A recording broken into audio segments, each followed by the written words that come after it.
እና ወዶችዬ በሁለተኛው መጥቻለሁ። በሾርት ቪዲዮ ነው የምሰራው እና ምን ልላችሁ ፈልጌ መሰላችሁ ይሄንን ሀሳብ ያቀረብኩት ማለት ነው። ቢያንስ በሶሻል ሚዲያ ያገኘናቸውን እህቶች ሆነ በስራ አጋጣሚ የተገናኘናቸው እህቶች ሆነ እና ድምጣቸው እንረዳቸው፣ እንስማቸው።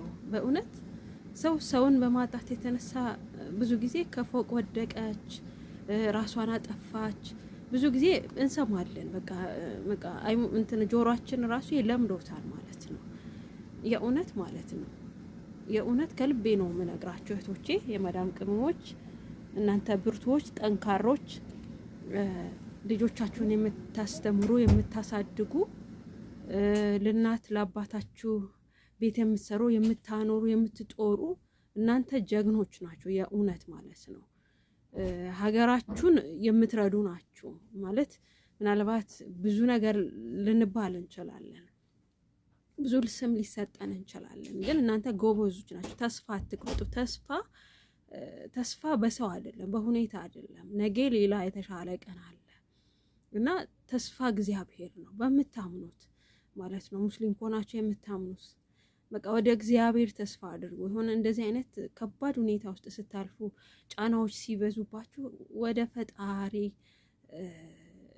ፈጣሪ እዩ፣ እግዚአብሔርን እዩ። ነገ የተሻለ ቀን እንዳለ ተስፋ አድርጉ። ብዙ ጊዜ እንደዚህ አይነት ስሜቶችን አስተናግጄ ስለማቅ ነው ይህንን እምላችሁ ማለት ነው። እና ምንድነው ቢያንስ አንድ ነገር ማለት እፈልጋለሁ። አጠገቦቻችሁ ወይም የሚሰሩ ጓደኞቻችሁ ለጓደኞቻችሁ ንገሯቸው የተሰማችሁን ነው። እና ደግሞ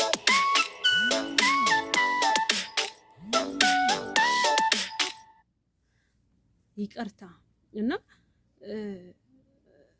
እርስ በራሳችሁ ተደማመጡ፣ እርስ በራሳችሁ። ምክንያቱም እኛው ለኛው ነው መፍትሄ የምንሆነው፣ እኛው ለኛው ነው መረዳት የምንችለው። እኛ ብዙዎችን እንረዳለን፣ እኛን የሚረዳን የለም ማለት ነው። ግን እኛው ለራሳችን እንረዳዳ፣ በሀሳብ እንኳን እንረዳ፣ አይዞሽ እንባባል፣ ጠንክሪ፣ አንቺ ጎበዝ ነሽ እንባባል።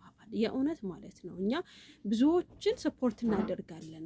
ዩቲዩበሮችን ሰብስክራይብ የምናደርገው ብዙ ቪው የሚያገኙት ብዙ ሰብስክራይብ የሚያገኙት በእኛ ነው።